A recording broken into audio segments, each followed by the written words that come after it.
খাটো ক্রিকেটারদের আনলে ভালো হতো, কোলাকুলিতে ব্যাপক অসুবিধা হচ্ছে। মাশরাফি আমাদের দল। আপনি বলুন। আমি টি-20 খেলা দেখতে গেলাম। আমি খুবই ভয়ে ভয়ে খেলা দেখতে যাই, কারণ আমি একটু খেলা দেখার ক্ষেত্রে অপয়া ধরনের। কিন্তু বাংলাদেশ জিতলো, জেতার পর আমি খুব তড়িঘড়ি করে চলে আসলাম মাশরাফির ভয়ে। মুশফিকের সঙ্গে দেখা হয়েছে এবং কোলাকুলি হলো, মাশরাফির ভয়ে চলে আসলাম, কারণ এই যে বুকে বুকে যে ধাক্কাটা, আমার মনে হচ্ছিল যে এই ধাক্কাটা মাশরাফি আমাকে মারতে পারে এবং সেটা আসলে আমি সামলাতে পারবো না। তার জন্য আসলে বোধহয় ট্রেনিং লাগবে। প্লিজ বসুন। আমি কি বলবো, আপনি বলুন। আচ্ছা, আমাকে তার সকল কথা আমাকে বলতে হবে, আমি কি দোভাষী নাকি? যেহেতু বলেননি, তাহলে আমি আপনাদের কাছে আমি কঠিন একটা পরীক্ষা নিতে চাই। তাসকিন ভাইয়ের কাছে জি বলেন। আমি কিন্তু পরীক্ষার কথা বলেছি, আমি কিন্তু বলি নাই যে মেয়ে দেখতে যেতে হবে। আচ্ছা ঠিক আছে, বল। পারবেন তো? চেষ্টা করব। এই মঞ্চ আপনার, এখন নেচে দেখান। এইটা কি পরীক্ষা দিলেন আবার?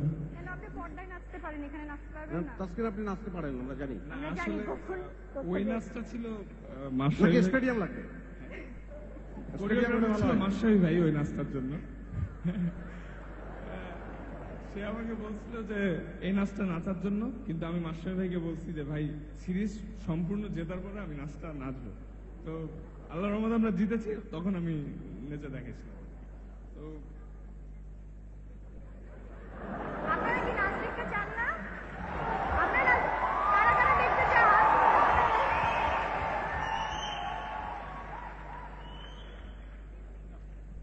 নাচো। নাচো। মিউজিক লাগবে? সাকিব ভাই, আপনার গানে।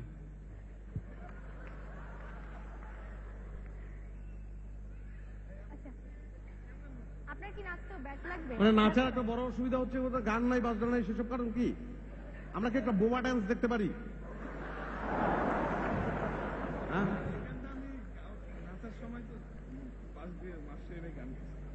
ও আচ্ছা, আমি গান গাইনি, গান গেয়েছে অন্যরা, আমি গান গাইনি। আমি শুধু কোরিওগ্রাফ করেছি, আর কিছু না। আচ্ছা, ডিজাইনার করে। আচ্ছা, উনি বলেছে মাশরাফি ভাই গান গাইলে উনি নাচবে, তাহলে তো ভালোই তো। আপনি গান গাওয়া শুরু করেন, উনি নাচুন। আমি গান গাইতে পারি না, আমি এমনি গান গাওয়া শুনি। আচ্ছা, নাচ না হলে আমরা অ্যাটলিস্ট উড়ন্ত কোলাকুলিটা দেখতে পারি। ওটা দেখতে তো পারি না। উড়ন্ত যে ঈদ মোবারক করেছিলেন আপনারা স্টেডিয়ামে, আপনি জানো দিকে নাকি অন্য কাউকে চাচ্ছেন?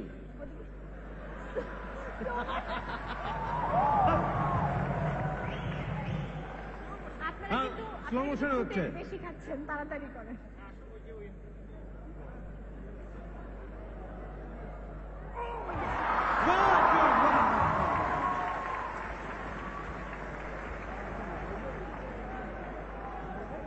ভালো, আমাদের সম্পদ এবং তাদের এত সহজ দেখতে খুব ভালো লাগছে।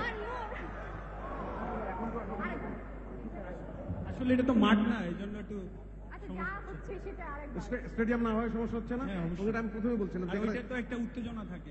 এবং প্রথম আলো উচিত ছিল কিন্তু কিছু ঘাস রাখা অ্যাটলিস্ট। ওইখানে অ্যাটলিস্ট আপনি ব্যাটিং করতেন, বল করতেন। আচ্ছা, ঘাস নাকি দেখেছিল? করার পরে হয়তো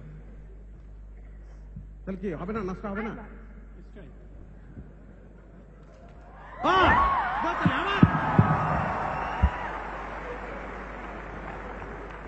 আমার সবচেয়ে ভালো লাগে তাদের সহজতা। আমাদের সম্পদ এবং কত সহজ, এবং আমাদের রিকোয়েস্ট টিকোয়েস্ট মেনে নিচ্ছে, উড়ন্ত কোলাকুলি দেখাচ্ছে আমাদের। আমরা মাশরাফি এবং গোটা টিমকে আমাদের তরফ থেকে, দর্শকদের তরফ থেকে, গোটা বাংলাদেশের তরফ থেকে আমরা অনেক বড় একটা তালি দিই।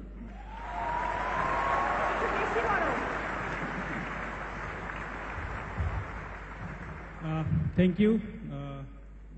মেরির প্রথম আলো অনুষ্ঠানকে ধন্যবাদ জানাচ্ছি এই জন্য যে আমাদের সব প্লেয়ার অবশ্যই টেস্ট ম্যাচ খেলছে, সবাই ব্যস্ত, ওরা কেউ আসতে পারিনি, আমরা দুজনই এসেছি। আর সরি এই জন্য বলতে চাই, আমরা স্টেজে স্পোর্টিং থাকতে পারিনি, কারণ আসলে এটা আমাদের জন্য অন্য ধরনের এক্সপেরিয়েন্স ডেফিনেটলি। আর আমাদের অনেক সম্মানীয় ব্যক্তিবর্গরা এখানে আছেন। ডেফিনেটলি আমার নিজস্ব অনেক আমার অনেক ফ্যান, আমি অনেক মানুষের ফ্যান এখানে, তারাও আছেন। তো আমি আপনাদেরকে I am really honoured two B here. আমাদের জন্য দোয়া করবেন, আমরাও ইনশাল্লাহ দোয়া করি আপনারা আরো ভালো ভালো কিছু করেন এবং আমাদের দেশকে আমরা সামনে এগিয়ে নিয়ে যাবো ইনশাল্লাহ।